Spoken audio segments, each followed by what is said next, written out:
Hey everybody, welcome to the Germs and Gods podcast. My name is Jason. I'm going to be your host along this wild ride.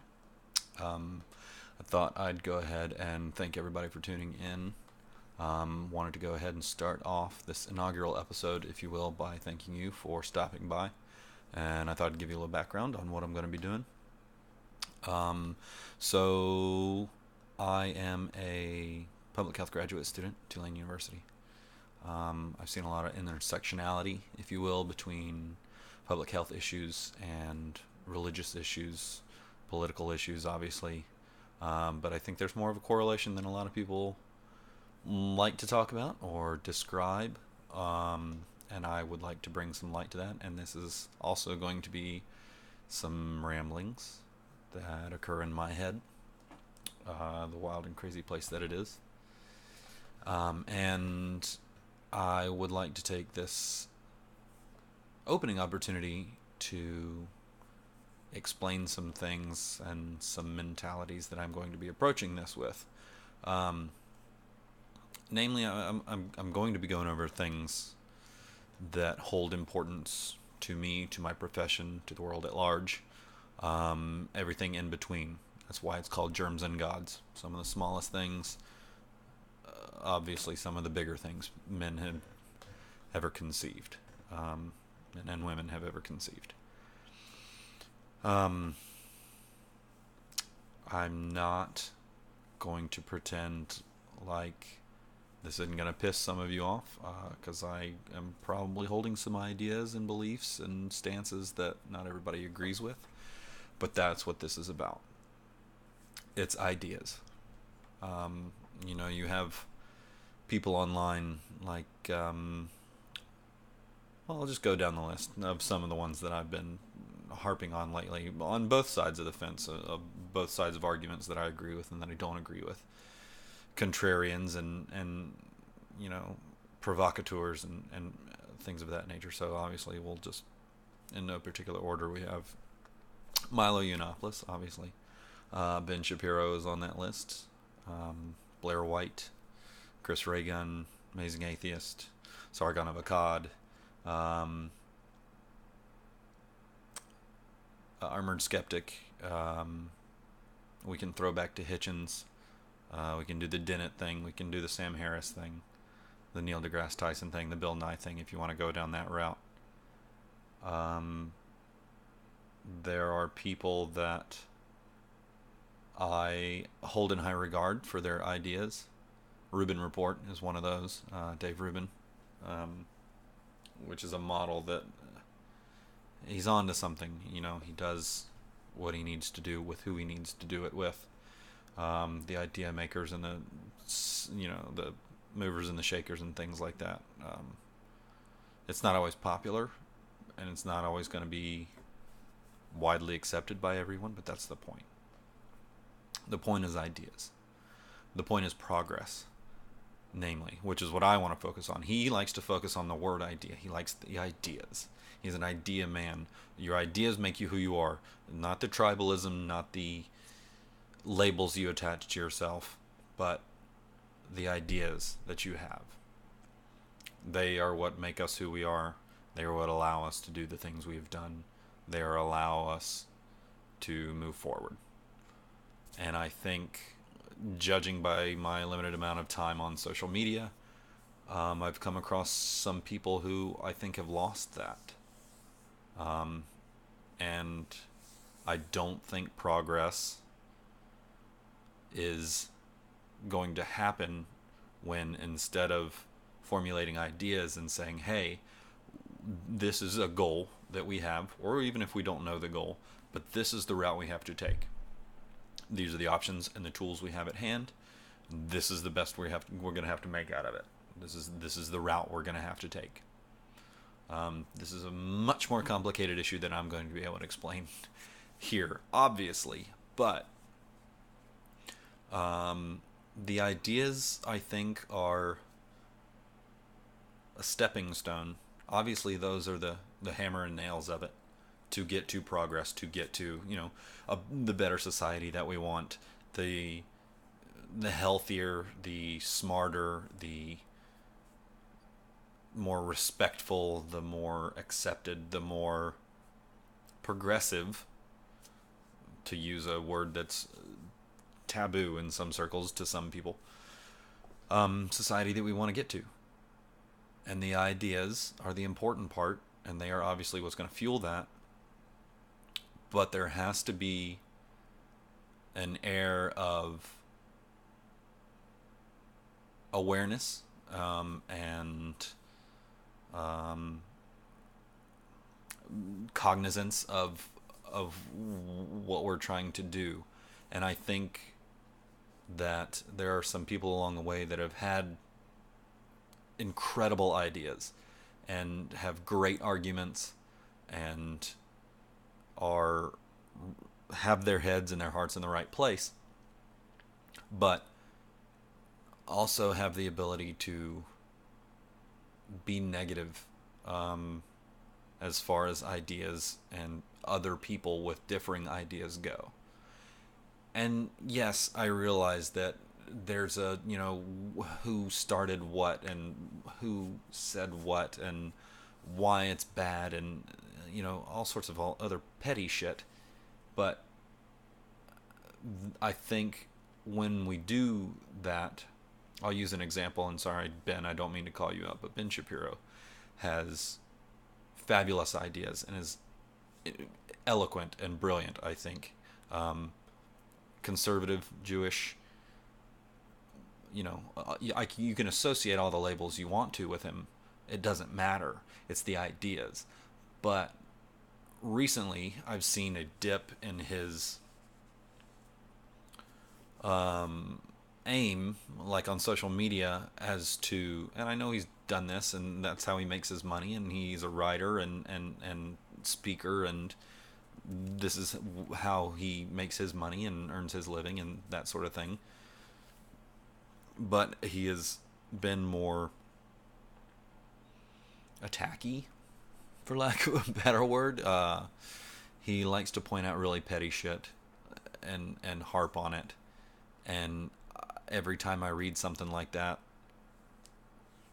I think of the Ben Shapiro I knew that speaks about Black Lives Matter and can tear that apart and show it for the negative attributes that it has, while its purpose may be positive enough. There are methods and rhetoric and members that go against what I think it was initially created for. Anyway, his takedown of these are brilliant. They're great. It's logical. It makes sense. And though he can come across as a bit crass and sharp-tongued, he's very good at it and is very logical and very poignant. But lately, and the example I'll use is the Hillary, her health, the pneumonia thing. I don't understand, and this could be ignorant and naive of me, but I don't understand how that's productive to be like that.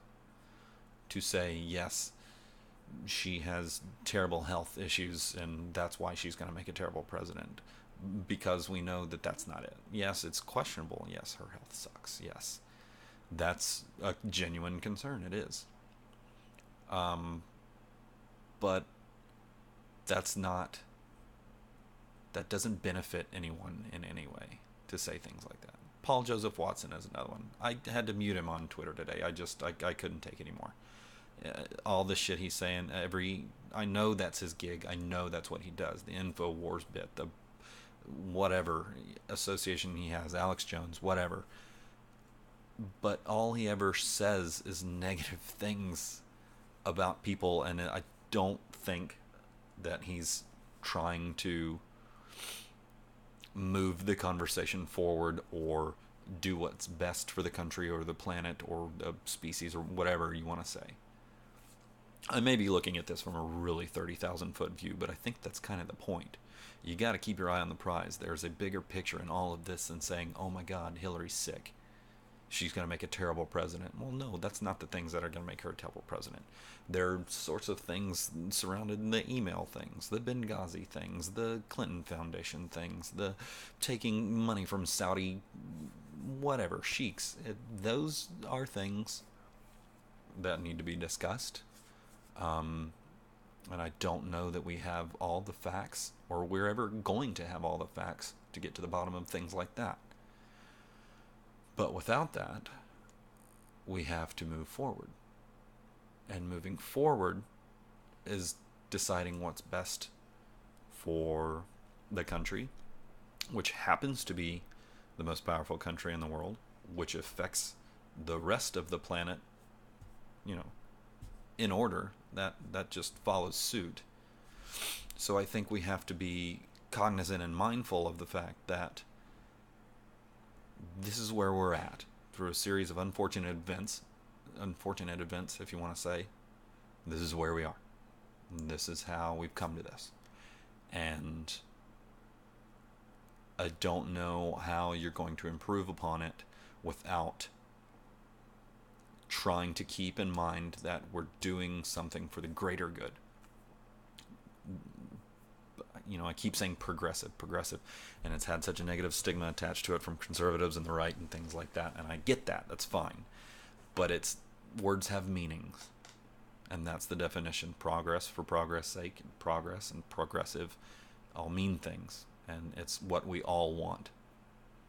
Just because some people are called progressives doesn't make it a dirty word. It's not.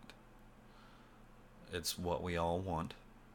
It's what we've been doing since we've arrived on this planet, or developed on this planet, whatever you want to say. And I think that there's an aim and there's a goal, and some people have maybe not lost sight of that, but are going the wrong way about getting to the same end point that I think we're all trying to get to, which is a better society. And I don't mean, a communist dictatorship. I don't mean democratic socialism. I don't mean complete free market capitalism. I don't mean fascism. I don't mean any of these negative connotations that everybody says we're going to if we have one or the other one of these candidates. But that is the big hot topic, big button issue, whatever you want to call it, as of now. Because it matters, it's important. These are the future leaders of the free world. And as leaders of the free world and the most powerful country, it's important. What these people believe, the ideas these people have, are important. How they convey them, we can go back and forth on. We can waller in the mud all day about that if you want to. Sorry, that's my Alabama coming out. But there, at the end of the day, has to be a focus on the aim and the goal and the peak where we want to be. And I want to dedicate this to thinking about the ideas and thinking about the conversations that need to happen to keep that goal in mind. It's not, don't let a Democrat get in the White House. Don't let a Republican, quote unquote, I don't know how many people actually consider Trump a Republican.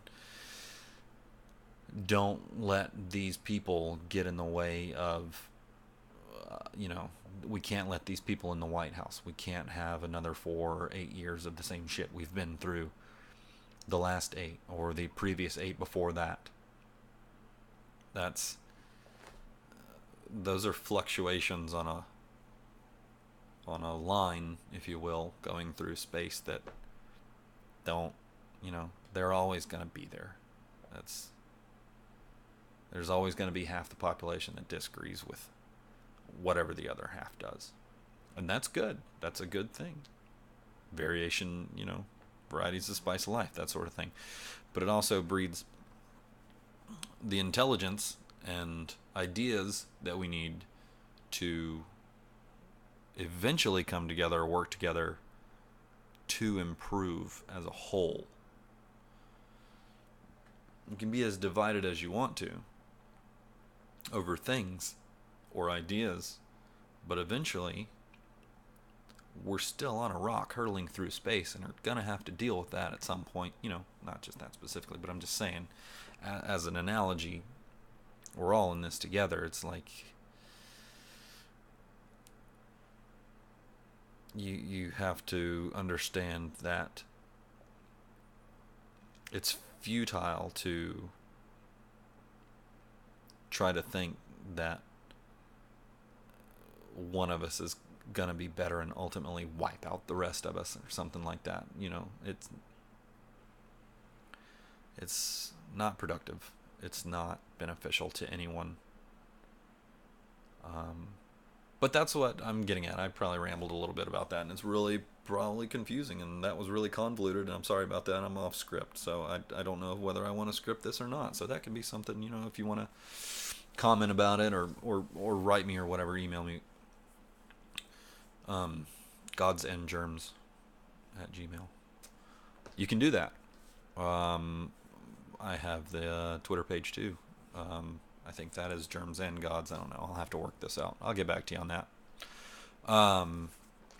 But yes, the one takeaway I want from this is there's a goal, there's an aim, and there's a way to it. And the negativity and the disparaging remarks and the attacking and shit like that is not the way to go about it. Pointing out negative ideas, negative actions, absolutely. You see bullshit, you call it like it is. That's fine. But this petty shit's got to go. I'm talking on personal levels. I'm talking on political levels, global levels. And I'll get to the point where I'm talking about religion and the harm that does and the minute positive aspects that it has. We'll cover religion and vaccines and evolution and big ideas that have plagued this species since our inception. We'll get there.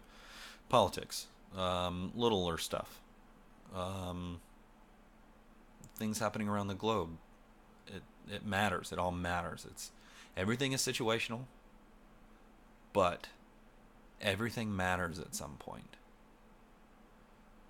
There are menial little things that slip by us that shouldn't. There are big ideas that slip by us and shouldn't. And there's a mountain to climb, and we all better strap on our boots because we're all in it together. And I would like to focus on that. I would like that to be the focus of this podcast and these videos. I would like it to be one people, if you will, and everything that we're capable of, intellectually, spiritually, even scientifically, politically. It's sky's the limit. I hate to be cliche about that, but it's really, really true. And our ideas are what give us that capability. And this journey is going to be hopefully remarking on all the positive ones and the ones that benefit us, and trying to shed light on why the negative ones exist and what they're for, and how can we defeat them, and how can we get to where we need to be with as few bumps in the road as possible, because we are ultimately in control of that. And there's going to be arguments, and there's going to be disagreements, and there are going to be laughs and tears and all that good shit, hopefully. So we'll see how it goes. But join me, won't you?